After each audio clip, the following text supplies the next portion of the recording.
नमस्कार, मैं हूं नीलम दुबे। आप सबका स्वागत है मंगलमय चैनल के संस्था समाचार कार्यक्रम में। बापू आसाराम आज जोधपुर की जेल में बंद हैं। मीडिया, खासकर इलेक्ट्रॉनिक मीडिया, बापू आसाराम में कोई न कोई कमी ढूंढ ही लेती है, लेकिन कर्नाटक में मांड्या से सैयद शमसा सुल्ताना बापू को मुर्शीद मानती हैं। जरा देखते हैं उनका क्या कहना है। मेरे पीरो मुर्शद का नाम है पीर सैयद रसूल शाह खादरी अफी अनहु रहमतुल्लाह अलैह। तो उनके पीरो मुर्शद का, मेरे दादा मुर्शद का नाम है सैयद अमीर शाह खादरी रहमतुल्लाह अलैह। तो मेरा पीर पर्दा हो गए बाद परेशान बहुत रही थी। तो 4 बरस मैंने हर जगह, यहाँ से कर्नाटक से कश्मीर तक घूमी, कोई मेरे को सही फकीर नहीं मिला, सही पीर मेरे पीर के जैसा नहीं मिला। जब मैं आशाराम बाबूजी के छिनवाड़े आश्रम को गई तो उधर बाबूजी की फोटो देखते ही मेरे पीर का हुक्म हो गया, तो ये फकीर तेरे को सही है, ये पीर आशाराम जो है वो भगवान है, तू इधर ही ठहर जा। तो मैं आशाराम बाबूजी के छिनवाड़े आश्रम में 8 दिन रुकी। तो जब से मैं मंत्र दीक्षक ली, मेरा हर काम रूहानीती हिसाब में। बाबूजी तो वो तो शिव भगवान है। वो जिस दिन मैं आई उस दिन ही एक तरफ मेरे पीरो मुर्शद को देखी और दूसरी तरफ तो भोलेनाथ भगवान बैठे हुए थे। मैंने समझ गई खुद ये पीर के नाम पे भगवान बैठा है जिंदा। अल्लाह ताला ने मेरे को चाहे जन्नत दो, चाहे दोजख दो, दोजख के अंगार में जलने में तैयार हूँ, लेकिन मेरे पीरो मुर्शद सैयद रसूल शाह खादरी को और आशाराम बाबूजी को मैं दोनों को छोड़ने तैयार नहीं हूँ। बस मैं तो जब कुरान शरीफ पढ़ूंगी तो भी तब मेरे पीरो मुर्शद का नाम लेके, उसके बाद आशाराम बाबूजी मेरा दूसरा पीर है, यही बोल के मैं कुरान भी उठा के रखती हूँ, पढ़ती हूँ बस। और कर्नाटक से चलते हैं महाराष्ट्र की तरफ। महाराष्ट्र में महिलाओं का एक समूह बापू आसाराम के समर्थन में खुल्लम खुल्ला उतर चुका है और साफ साफ कह रहा है कि अब हम षड्यंत्रकारियों को नहीं बख्शेंगे। 3-4 साल पहले ही हमें ये बापूजी को कहीं से ये पता चला कि जो लड़कियां या जो भी महिलाएं कॉल सेंटर में काम करती है या रात को देर तक काम पर रहती है, तो उनके साथ कुछ गलत व्यवहार होते हैं, उनका शारीरिक शोषण होता है, उनके साथ बहुत बुरी हरकतें होती है। तो ये सब ना हो इसलिए बापूजी ने इस महिला उत्थान केंद्र का स्थापना की। और यहाँ पर ये होता है कि हम सब महिला मिलकर, कि अगर किसी के साथ कुछ दुर्व्यवहार होता है तो हम सब मिलकर एकत्रित होकर उसकी सहायता करते हैं। हमारे इस केंद्र में कम से कम 100 से 150 महिलाएं हैं और अगर हमारे पूरे उल्लासनगर में देखा जाए तो हजारों से ज़्यादा है। क्या से क्या आरोप लगाए जा रहे हैं कि बापूजी महिलाओं का शोषण करते हैं या महिलाओं के साथ गलत हरकतें की गई है। हम यहाँ पर इतनी सारी महिलाएं यहाँ पर मौजूद है, लेकिन हम में से तो किसी के पास, मीडिया वाले में से कोई आया नहीं, हमसे तो किसी ने कोई पूछा नहीं। पता नहीं कहाँ से कौन सी औरतें लेके आई गई है, किससे क्या बात की गई है, वो कौन है, क्या कह रही है, हमें कुछ पता नहीं है। लेकिन जब हम इतने सालों से जा रहे हैं, अहमदाबाद जाते हैं, सूरत जाते हैं, जहाँ पर बापूजी का सत्संग होता है हम जाते हैं, लेकिन कभी हमारे साथ कोई भी दुर्व्यवहार हुआ नहीं है, कभी भी हमारे साथ कोई भी गलत हरकत नहीं हुई है। यहाँ पे कितनी सारी महिलाएं हैं कि जो घर गृहस्थी भी संभालती है, कोई जॉब करता है, कोई किसी अच्छे पद पर स्थायी है। कितनी सारी लड़कियाँ आती है, बाल संस्कार चलाती है, कॉलेज जाती है। यहाँ पर आकर, बापूजी के संपर्क में आकर हर महिला को ये अनुभव होता है कि वो किस तरह से अपना घर संसार चलाए, किस तरह अगर वो बाहर जाती है किस तरह से अपनी रक्षा करे। लाखों करोड़ों महिलाएं आज बापूजी के साथ है। हमारे जैसे यहाँ तो 10-15 दिखाई देंगे आपको, लेकिन जो दिखाई नहीं देती, जिसकी रिकॉर्डिंग नहीं हो रही है या जो मीडिया को नहीं दिखाई दे रहा है, मीडिया हमारे जैसे लोगों तक कब पहुँचे है, नहीं पहुँचे है, लेकिन फिर भी मीडिया आरोप लगा रही है। ये तो सब गलत है, झूठ है। मैं खुद एक पत्रकारिता की पढ़ाई कर रही हूँ, क्योंकि मैं इतने सालों से बापू के सत्संग में जा रही हूँ, इतने सारी किताबें पढ़ी हूँ। यौवन सुरक्षा किताब पढ़ी है, यौवन सुरक्षा किताब बापूजी ने 5 बार पढ़ने को, हर एक को 5 बार पढ़ने को बोली है। मैंने किताब पढ़ी है बापूजी की, और जब से मैंने बापूजी की किताब पढ़ी है तब से मेरे अंदर एक शक्ति आई है। तो बापूजी की वाणी में, बापूजी के हर शब्द में इतनी पवित्रता, इतनी शक्ति और इतनी सात्विकता है। तो बापूजी कैसे किसी लड़की के साथ ऐसा दुर्व्यवहार कर सकते हैं, हम तो नहीं मानते हैं और बापूजी कभी करेगी भी नहीं ऐसे। कोई कितना भी बोलेगा कि बापूजी ऐसे है, बापूजी वैसे है, हम तो किसी के ऊपर विश्वास रखने वाले नहीं और ना कभी रखेंगे। मैं खुद मेरा अनुभव बोलती हूँ कि बापू के सानिध्य में आने से मैं अपने आप को, मैं संयमता से बहुत आगे बढ़ चुकी हूँ।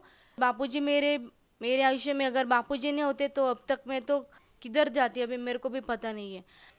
बापू की कृपा से संयमी और बापू की सदाचारी लड़की हूँ और हमेशा रहूँगी। आसाराम जी बापू जी पर जो भी आरोप लगे हैं तो उसके लिए ये कहा जाता है कि मैया लक्ष्मी मैया और भारती दीदी वो इसमें उनका मतलब उन्होंने इसके लिए उनको सहयोग किया है, लेकिन ऐसा कैसे हो सकता है?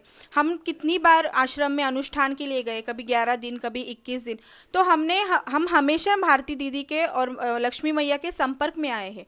तो उन्होंने तो हमें हमेशा संयमी कैसे रहना है, अच्छी अच्छी बातें जिससे हमें अपने व्यवहारिक जीवन में फ़ायदा हो सके, आत्मिक जीवन में फ़ायदा हो सके, इस बारे में उन्होंने हमें सहयोग किया है। तो ऐसा तो हमने कभी देखा नहीं। इतनी सारी, सिर्फ मैं नहीं, मेरे जैसी कितनी, शादी से पहले भी कितनी सारी लड़कियां आश्रम में रुकती है, लेकिन हमने कभी ये देखा नहीं कि ऐसा कुछ हुआ है। हाँ, हम सब बापूजी के साथ हैं। प्रसिद्ध भागवत कथाकार देवकी नंदन ठाकुर ने साफ साफ कहा है कि सारे आरोप हिंदू संतों पर ही क्यों लगाए जाते हैं, और जब आरोप लगते हैं, आरोप तय होने से पहले सजा क्यों दे दी जाती है। ऐसा दूसरे धर्म के संतों के साथ क्यों नहीं किया जाता। उनके सवालों का जवाब दुनिया को देना ही पड़ेगा। देखते हैं एक रिपोर्ट। आई प्रॉमिस, मैं किसी के पक्ष में नहीं हूं और मैं किसी के विपक्ष में नहीं हूं। व्यासपीठ पे बैठा हूं, एक एक बात सच कह रहा हूं। न मैं किसी के पक्ष में हूं, न मैं किसी के विपक्ष में हूं। मैं आप सबसे एक बात कहना चाहूंगा, इंसानों में गलतियां होती हैं। आप में अगर हिम्मत है तो सिर्फ अच्छाई को स्वीकार करो, बुराई का परित्याग करो। यह तुम में होनी चाहिए, इतनी अच्छी बात। और फिर अगर किसी में कमी है तो देना, कानून सजा दे। अगर हम जैसा व्यक्ति, मैंने तो एक बार एक न्यूज मीडिया वाले हर जगह पहुंचते हैं तो पूछ रहे थे, महाराज जी आपकी क्या राय है। मैंने, हम जैसा कोई व्यक्ति अगर गलत करे तो 1000 बार फांसी की सजा दो, एक बार नहीं 1000 बार। लेकिन वो सिर्फ हिंदुओं पर ही लागू ना हो।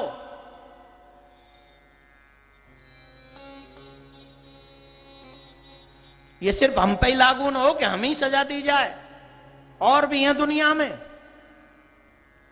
भारत एक है, राष्ट्र एक है, कानून सबके लिए एक जैसा होना चाहिए, तभी ये भारत सुदृढ़ रहेगा, अखंड रहेगा। अब बजा, अब कहां गई ताली? सबके लिए कानून एक जैसा होना चाहिए ना। जितने भी चोर हैं, जितने भी पाखंडी हैं, जितने भी ढोंगी है, जितने भी, चाहे किसी भी धर्म के हैं, सबको सजा मिलनी चाहिए। दो सबको सजा। सिर्फ हम ही को चुन चुन के चुनना है तो भाई ये गलत। और ये चुनेंगे, सिर्फ हम ही लोगों को चुनेंगे बजे, क्योंकि इनको पता है ये सब जितने बैठे ना सब स्वार्थी है। जब तक महाराज कथा सुनाता रहेगा, मुंडी हिलाते रहेंगे, ताली बजाते रहेंगे, लेकिन जब महाराज को जेल में बंद कर दिया जाएगा, यही लोग वो न्यूज देखेंगे, किस पे दिखाई जा रही है महाराज की बुराई। भाई बंद कर, ए भैया बंद कर इसको, अभी 2 मिनट बाद में देखिए। राधे राधे बोलो जोर से, हाँ या ना? सही कह रहा हूं गलत कह रहा हूं? बोलिए, जवाब दीजिए। है सही कह रहा हूं? पर तुम्हें समझ में नहीं आती बात। तुम्हारे लिए कोई और आएगा ऊपर से समझाने। जितना हिंदू धर्म को निभाने की मेरी जिम्मेदारी है, उतनी हिंदू धर्म को आगे बढ़ाने की यहां पर बैठे हुए आस्था पर सुन रहे सभी उन लोगों की जिम्मेदारी है जिसने अपनी हिंदू मां की कोख से जन्म लिया है और जिसने हिंदू मां का दूध पिया है। जिसने दूध पिया है वो धर्म की रक्षा करने के लिए आगे बढ़े। अगर आगे नहीं बढ़ा तो वो सच्चा हिंदू हो नहीं सकता, वो राष्ट्र का भक्त नहीं हो सकता, वो अपने सनातन धर्म का भक्त नहीं हो सकता। राधे राधे बोलना पड़ेगा। जब से मैंने कथा कहना शुरू किया तब से लेके आज तक इतिहास उठा लो, मैंने कभी किसी धर्म की निंदा नहीं की है, कभी नहीं की है, न करूंगा। लेकिन हमारे धर्म पर अगर कोई कीचड़ उछालने की कोशिश करेगा तो माफ करना प्यारे हो, अभी भारत की माताओं ने शेरों को जन्म देना बंद नहीं किया, इस दुनिया में आज भी मौजूद है। ये कभी मत भूलना, ये देश की लक्ष्मी बाई भी हाथ में तलवार उठा सकती है अपने राष्ट्र की रक्षा के लिए, अपनी धर्म की रक्षा के लिए। अभी हम तो स्त्री नहीं है, हम तो पुरुष है। फिर एक व्यक्ति बहुत अच्छी बात लिखता है, ये ब्राह्मण दुष्टों के लिए परशुराम है। कौन है? जोर से बोलिए। डरना उस दिन से जिस दिन ये ब्राह्मण परशुराम हो जाएंगे, और जिस दिन ब्राह्मण परशुराम हो गए ना, बस राधे राधे बोलते रहो चकाचक। अभी तो हम भक्ति के पद पर हैं। आप सबसे निवेदन करेंगे, please first you respect your religion, then you respect your parents, after that you respect your country, after that you respect your society, then you respect yourself. Right? Now you understand? Understand? Everyone understand? बोलो राधे राधे। तो मैं नहीं लगता मेरी English ठीक हो गई है, नहीं लगता? ना भी लगे तो क्या, मैं तो मन ही मन खुश हो ही रहा हूं, मेरी तो ठीक है। राधे राधे बोलना पड़ेगा, जोर से बोलना पड़ेगा। और कसम से ये मेरे लिए नहीं है, ये इंग्लिश भी मैं उन बच्चों के लिए बोल रहा हूं जो इंग्लिश में कहते हैं I don't believe in God, why don't you believe in God. निकम में I am speaking English, so why don't you understand, why don't you believe in God. English बोलेंगे तो मतलब भगवान को नहीं मानेंगे, हम भी बोल रहे पर कथा करते। अरे 2-3 चीज तो जानते हैं। What is your name, what is your name, where are you come from, आती है सब बातें। God will meet you when you, आती है? नहीं आती? इंग्लिश नहीं है, इंग्लिश बोल रहे हैं। लेकिन भगवान को मानकर बोलो, चाहे भाषा कोई भी हो, ठाकुर से दिल से प्यार करो, उसके लिए प्राण न्यौछावर करने की हिफाजत करो, तब जाकर तुम्हारा धर्म बचेगा। देखिए, धर्म की रक्षा के लिए भगवान आते हैं बार बार, और जब पिताजी काम में कहीं बिजी हो जाएं तो बेटे को काम संभालना चाहिए। हाँ या ना? पिताजी गद्दी पे न जाएं तो जिम्मेदारी किसकी होती है? तुम लोग कौन हो? उसके बेटे। और पिताजी गद्दी पे नहीं है अभी। क्यों? बोले 3 चरण बाकी हैं, चौथे टाइम में आऊंगा गद्दी पे, अभी पहला चरण चल रहा है, अभी तुम संभालो। तो जिसको अपने ठाकुर की आज्ञा की चिंता है, वो ठाकुर के काम को संभालो। क्यों? क्योंकि मेरा ठाकुर धर्म की रक्षा करने के लिए आता है। परित्राणाय साधूनाम विनाशाय च दुष्कृताम धर्म संस्थापनार्थाय संभवामि। बड़े गजब की बात है कि एक लड़की नारायण साईं पर बलात्कार का आरोप लगाने के लिए एफआईआर दर्ज करवाती है। लेकिन ये कैसे संभव है कि 2001 में अगर बलात्कार हुआ है उस लड़की का, तो वही लड़की 2013 में नारायण साईं से आशीर्वाद लेने पहुंचती है। ये देखिए, ये तस्वीर साफ साफ बयां कर रही है। यहाँ ये लड़की अपने पति के साथ नारायण साईं के पास आशीर्वाद लेने पहुंची है। जाने माने नेता सुब्रमण्यम स्वामी ने निर्दोष संतों के लिए आवाज उठाई है। कांची काम कोटि के शंकराचार्य जैन सरस्वती 9 साल तक परेशानियां झेलते रहे।